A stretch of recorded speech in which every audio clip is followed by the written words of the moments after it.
The doorbell rang like a gunshot in the quiet suburban night, shattering the fragile peace Camila had built over the years. She froze in the kitchen, her hand gripping the edge of the counter as if it could anchor her to reality. When her mother opened the door and that familiar, hulking silhouette filled the frame, Camila's world tilted. Her abusive father, the man she'd escaped at 7, was back, invited by the one person who had sworn to protect her forever. Camila had always known her life was a patchwork of scars, but she'd learned to hide them well.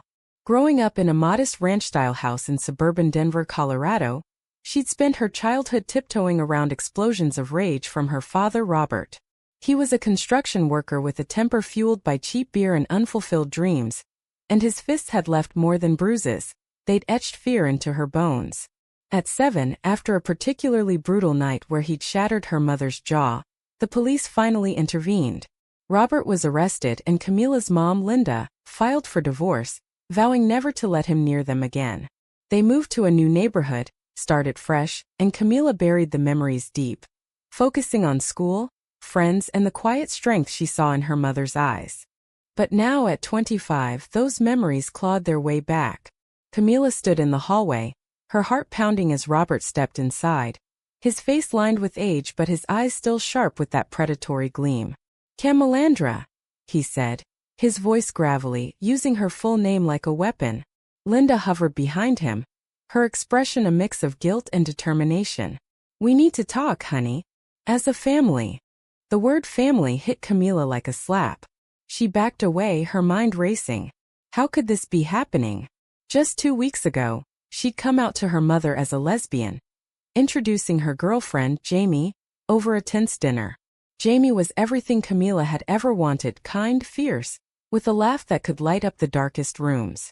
They'd met at a local LGBTQ+ support group in downtown Denver, where Camila had finally found the courage to embrace her identity after years of denial. Coming out had been terrifying, but Jamie's hand in hers had made it bearable. Linda had nodded politely, said she loved her no matter what, but there was a shadow in her eyes that Camila couldn't quite place. Now that shadow had a name, Robert. As they sat in the living room, the air thick with unspoken accusations, Linda explained. "Your father reached out a few months ago. He's changed, Camila. He's sober in therapy. And when you told me about your choices, I thought maybe he could help us all heal. We need stability, a real family unit." Camila's stomach churned. "Choices? Mom, this isn't a choice. It's who I am."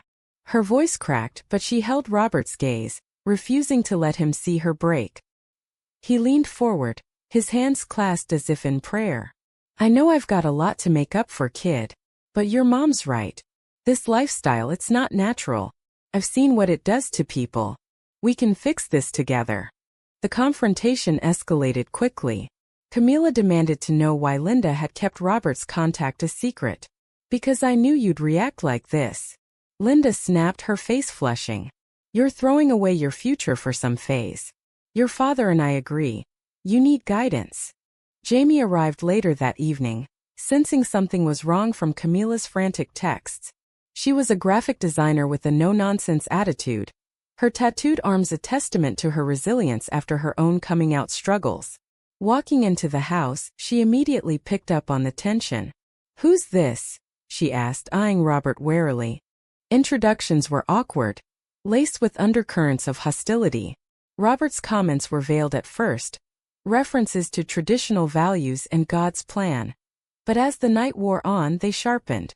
"Girls like you," he said to Jamie. "You think you're rebelling, but you're just lost." Jamie shot back, defending their relationship, but Camila could see the hurt in her eyes. That night, alone in her old childhood bedroom with Jamie beside her, Camila whispered her fears. "What if Mom's right? What if I'm destroying everything?" Jamie pulled her close. "You're not. This is them, not you." But the seed of doubt had been planted, and Camila lay awake, replaying the betrayals, the father's return, the mother's alliance, the societal whispers that echoed in her mind. The next day brought more conflict. At work, Camila, a teacher at a local high school, struggled to focus. Her students noticed her distraction, but she pushed through, channeling her energy into lesson plans on empathy and acceptance.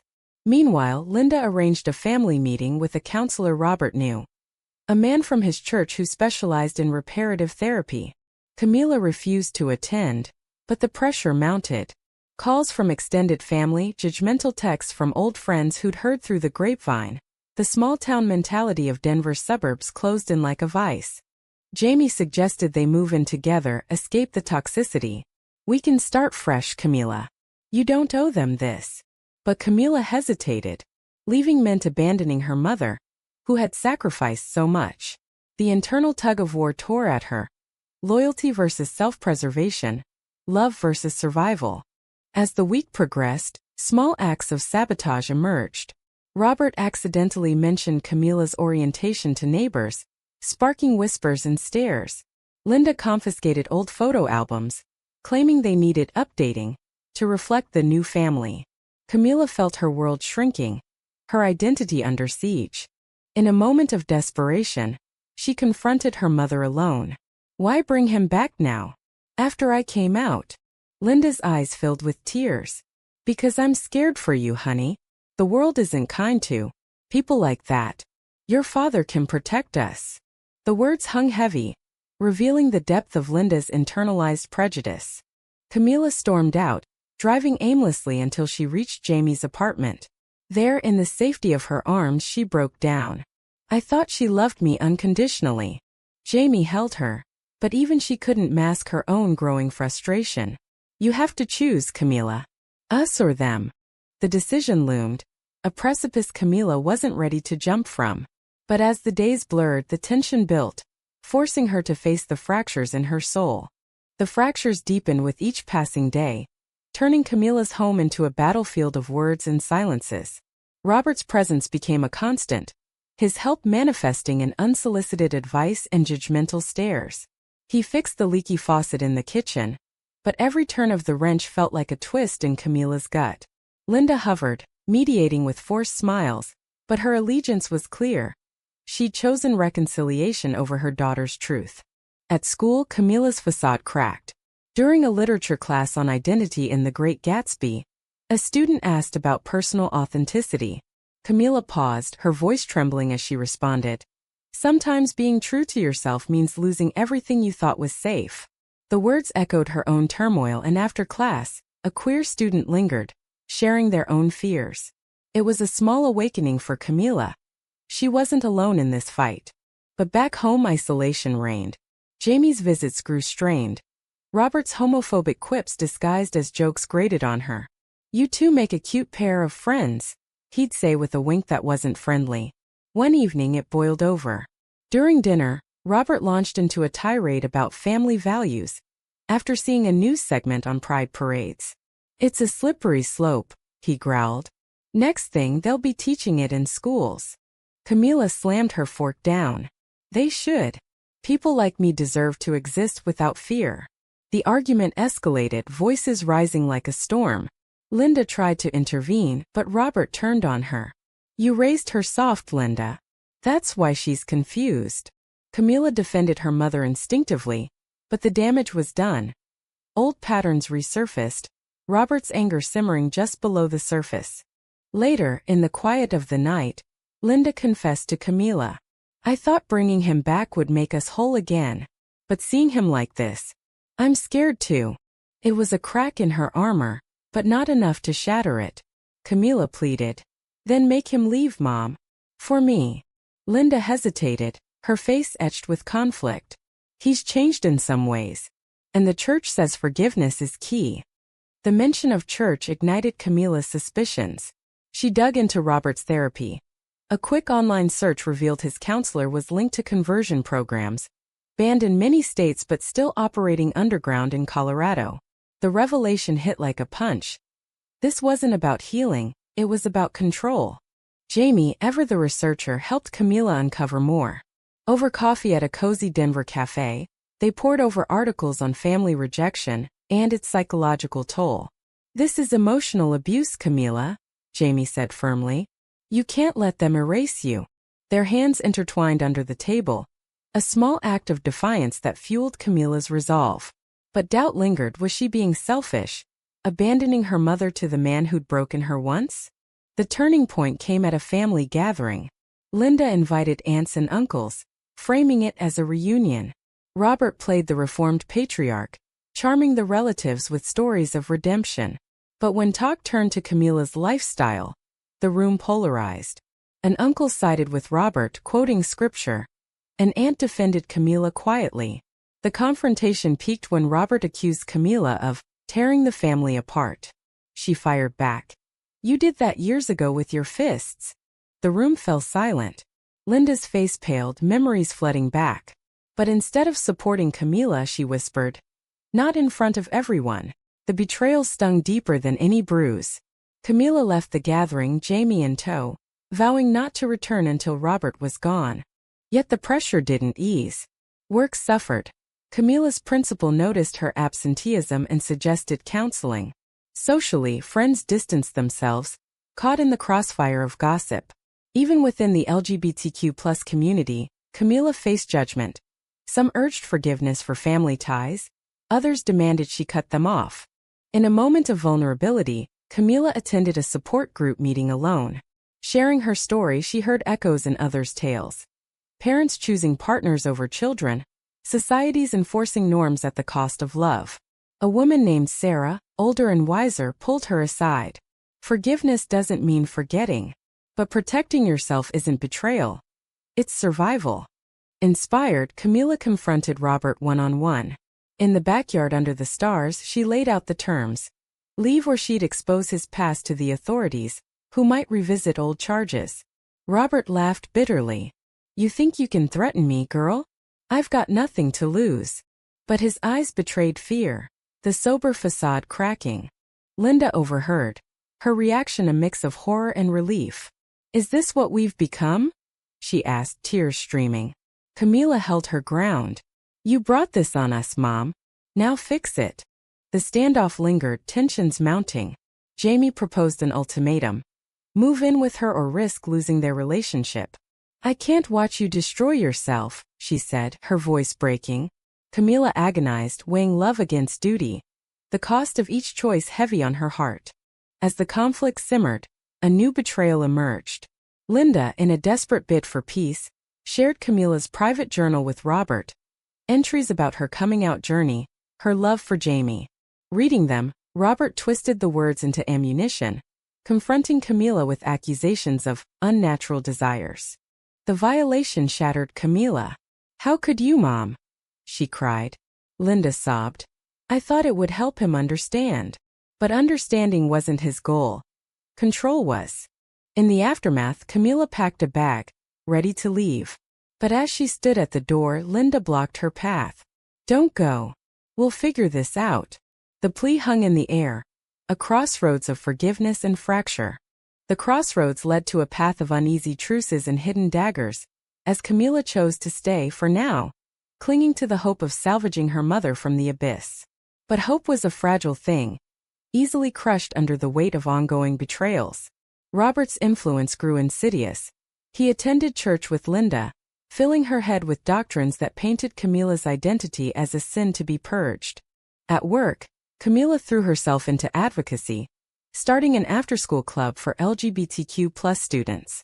It was her rebellion, a way to channel the chaos into something positive.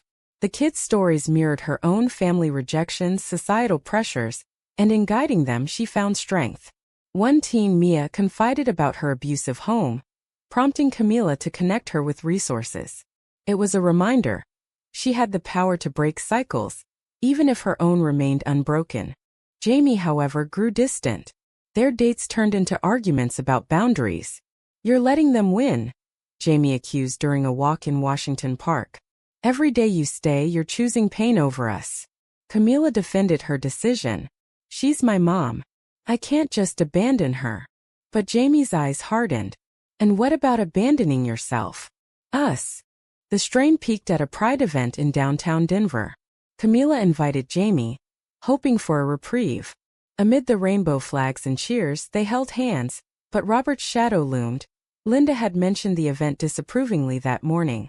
Halfway through, Camilla's phone buzzed. A text from an unknown number, laced with slurs and threats. "Stay away from normal people. Paranoia set in. Was it Robert?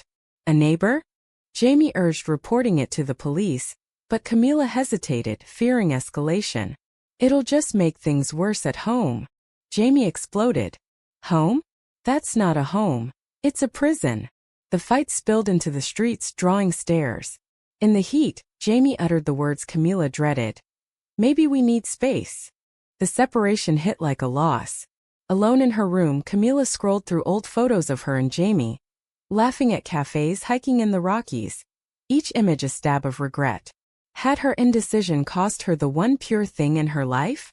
Desperate for clarity, Camila sought therapy. Her counselor, Dr. Ellis, a no-frills psychologist in a quiet office, dissected the dynamics. Your mother's actions stem from her own trauma, Dr. Ellis explained. But enabling abuse isn't love, it's codependency. Sessions unearthed buried memories.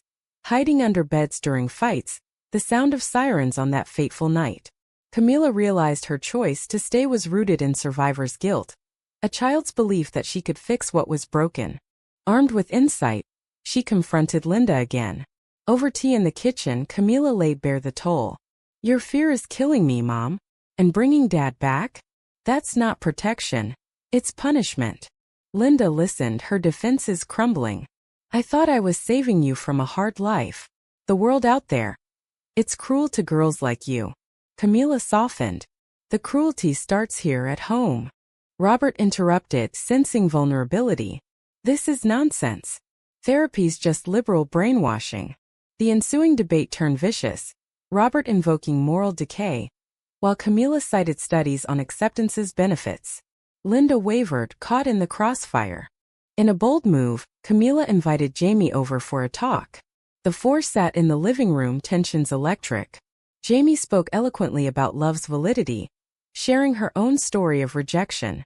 Robert scoffed, but Linda's expression shifted, curiosity replacing judgment. For a moment, progress flickered. But betrayal struck again. That night, Robert cornered Camila in the hallway. Your little girlfriend's impressive. But if you push this, I'll make sure everyone knows what a freak you are. The threat was veiled but clear. He'd out her further, perhaps to her workplace. Panic surged. Camila confided in Jamie via phone, but Jamie's response was cold. See? This is why I can't do this anymore. The call ended with tears on both sides, the relationship hanging by a thread. The climax built at a church event Linda dragged them to. The pastor preached on family restoration, eyeing Camila pointedly. During coffee hour, Robert networked, but Camila overheard him bragging about straightening out his daughter. Fury ignited. She publicly challenged the pastor on inclusivity, quoting progressive theologians. The room buzzed, sides forming. Linda pulled her aside.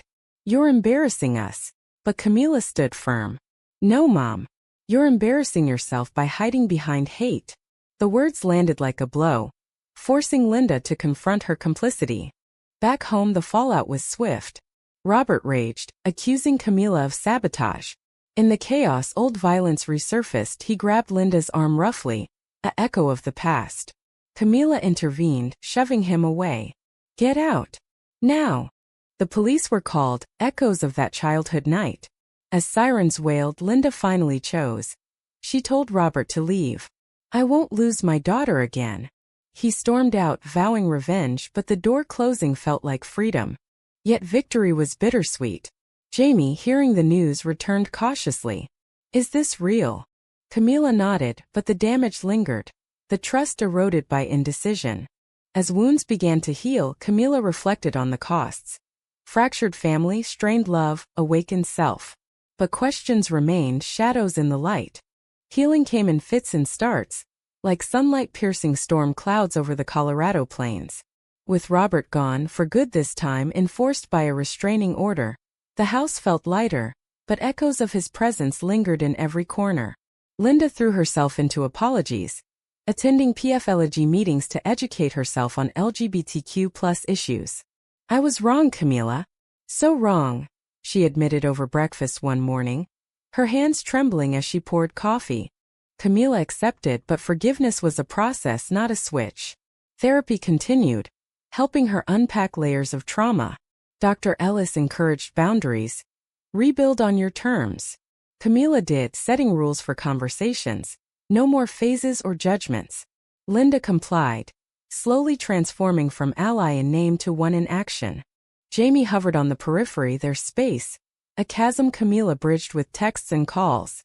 A reconciliation dinner at a quiet Italian restaurant marked the turning point. Candles flickered as Camila confessed, "I almost lost you because I couldn't let go." Jamie reached across the table. "You didn't. But next time, choose us first." They kissed, sealing a pact of priority, their love resilient amid the ruins. Socially, ripples spread. Neighbors whispered, but Camila faced them head-on, hosting a backyard barbecue for friends old and new. The event was a statement. Here I am, unapologetic. Some relatives distanced themselves, siding with Robert's narrative of family betrayal, but others reached out, offering support. An aunt sent a card. "Proud of you, kiddo." At school, the LGBTQ+ club flourished, becoming a safe haven. Mia, the teen from before, thrived, her confidence blooming. Camila's advocacy extended to speaking at local events, sharing her story to combat prejudice. One panel discussion on family dynamics drew a crowd, her words resonating. Love shouldn't come with conditions. But when it does, we must choose self-love first. Yet challenges persisted. Robert didn't vanish quietly. Anonymous harassment continued. Slashed tires, hateful mail. Camila reported it, suspecting his hand, but proof was elusive. The stress tested her resolve. Nights spent vigilant, Jamie by her side. "We'll get through this," Jamie assured, but fear not at Camila's edges. A moral quandary arose when Linda received a letter from Robert, pleading for another chance. "He's sick," she confided, showing Camila the note detailing his health issues. "Cancer, early stages." The revelation stirred conflicting emotions. Pity, anger, indifference. Should she allow contact? Encourage forgiveness? Dr. Ellis posed the question. "What does mercy cost you?" Camila wrestled, debating with Jamie. "He doesn't deserve it," Jamie argued. "But denying it, does that make me like him?" Camila countered. The decision weighed heavy, a test of her growth. Ultimately, she advised against it. "He's manipulated us enough, Mom. Focus on your healing." Linda agreed, burning the letter in a symbolic act. But the choice haunted Camila. Was mercy weakness or strength? As summer faded into fall, life stabilized. Camila and Jamie moved in together. A cozy apartment in Capitol Hill overlooking the city. Decorating it became therapy. Photos of their adventures, books on queer history, a space untainted by past shadows. Linda visited often, bonds mending through shared activities, cooking classes, hikes in Rocky Mountain National Park. One day atop a peak, Linda hugged Camila. "I'm sorry for the pain I caused. You deserve happiness." Tears flowed, a release of years' worth of hurt. But awakening brought new conflicts. At a community forum, Camila debated a conservative speaker on LGBTQ+ rights. The exchange was heated, exposing societal divides. "Your choices undermine family," the speaker claimed. Camila retorted, "Families undermine themselves with hate." The audience split, applause and boos mingling. The event sparked online backlash, trolls echoing Robert's venom. Jamie shielded her, but Camila engaged thoughtfully, turning hate into dialogue. One message stood out. A young woman inspired to come out. It reaffirmed her path. The costs paid in full for such impacts. Yet personal tolls accumulated. Jamie's patience wore thin during a rough patch. Camila's nightmares returned, straining intimacy. "I love you, but this baggage." Jamie trailed off. They worked through it in couples counseling, learning to share burdens. A final confrontation loomed when Robert violated the order, showing up at Linda's door. Camila arrived in time, phone in hand for police. "Why can't you let go?" she demanded. Robert, gaunt from illness, sneered. "Because you're mine to fix." The words crystallized his delusion, and as officers escorted him away, Camila felt closure. Not pity, but pity's absence. The incident galvanized Linda fully. "No more," she declared, filing for permanent separation from his influence. Camila supported her, the roles reversing, daughter as protector. As seasons changed, Camila reflected on the journey. The betrayals that broke her, the decisions that rebuilt. Love, she learned, was a battlefield, victories hard-won. Victories, however, came with lingering scars, reminders that battles never truly end, they evolve. In the crisp Denver winter, Camila and Jamie exchanged vows in a small ceremony at a mountain lodge, surrounded by accepting friends and Linda, who beamed with genuine pride. The rings symbolized not just union, but triumph over adversity. "I choose you every day," Camila whispered, her voice steady despite the emotion. Post-wedding, life hummed with normalcy. Camila advanced at school, becoming department head, her club inspiring district-wide changes. Jamie's career flourished, her designs featured in queer media. Linda volunteered at LGBTQ+ centers, atoning through action. "I'm making up for lost time," she'd say, hugging Camila tightly. But society's undercurrents persisted. A ballot measure on conversion therapy bans heated debates. Camila testified, her story swaying votes. Victory passed, but opposition lingered, a reminder of fragile progress. Personally, echoes resurfaced. Robert's death from cancer came quietly, news delivered via a relative. Camila attended the funeral from afar, observing the sparse crowd. No tears fell. Instead, a quiet release. Linda mourned briefly, then moved forward. "He took enough from us." The true awakening came in quieter moments. Mentoring a student facing family rejection, Camila saw her younger self. "Your worth isn't their approval," she advised, words she'd needed years ago. It sparked introspection. Had her choices been right? The indecision, the stays, the fights, each a double-edged sword. Jamie noticed her pensiveness. Over wine one evening, they dissected the past. "Regrets?" Jamie asked. Camila pondered. "Some. But they shaped me." Their love deepened, a anchor in storms. As the story of her life unfolded, Camila wrote a memoir draft, channeling pain into purpose. Publishers showed interest, promising to amplify voices like hers. The process was cathartic, confronting moral ambiguities. Was Linda's betrayal forgivable? Robert's return a catalyst for growth? Community responses varied. Praise for resilience, criticism for enabling by staying. It fueled debates at book clubs and forums, the ethics of family loyalty in queer contexts. In the end, Camila stood taller, scars as badges. But one question lingered, a spark for reflection. Was clinging to a toxic family, even for love, a noble sacrifice or a self-inflicted wound? The wedding was a beacon, but real life tested its glow. Honeymoon in Hawaii brought bliss, waves crashing, sunsets shared. But returning home unearthed buried tensions. A package arrived. Robert's belongings, forwarded by a cousin. Inside, old letters revealed his regrets. Half-hearted apologies scrawled in shaky hand. Camila read them, emotions swirling. Anger at the inadequacy. Pity for the man trapped in his own hate. Linda helped sort through it.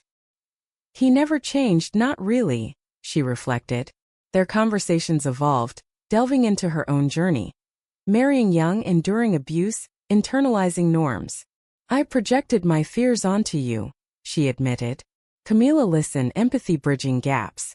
Professionally, Camila's advocacy drew national attention. A TEDx talk on reclaiming family in queer spaces went viral, sparking dialogues. Backlash followed, hate mail, online trolls, but support outweighed it. Jamie designed the visuals, their partnership a force. Yet marital strains emerged. Jamie's job demanded travel. Camila's activism consumed evenings. A fight over priorities escalated. "You're always saving the world, but what about us?" Jamie yelled. Camila countered. "This is who I am now because of what happened." Counseling helped, teaching balance. A pivotal moment. Adopting a rescue dog, symbolizing new beginnings. Naming her Hope, they built routines, strengthening bonds. Socially, prejudices persisted. At a dinner party, a guest questioned their lifestyle. Camila responded gracefully, educating without anger. It became her mantra. Respond, not react. Reflecting on costs, the betrayals, sacrifices, Camila pondered morality. Linda's alliance with Robert. Forgivable desperation or unforgivable harm. Her own hesitations. Strength or weakness. The memoir's release amplified these questions. Reviews praised its rawness, but debates raged. Should queer individuals ever forgive family betrayal? Forums buzzed, perspectives clashing. In quiet nights, Camila and Jamie discussed. No easy answers, Jamie said. Camila agreed, embracing ambiguity. As snow blanketed Denver, Camila looked forward past shadows. But the core query remained, inviting judgment. In the face of familial betrayal rooted in prejudice, is forgiveness a path to healing or a concession to oppression?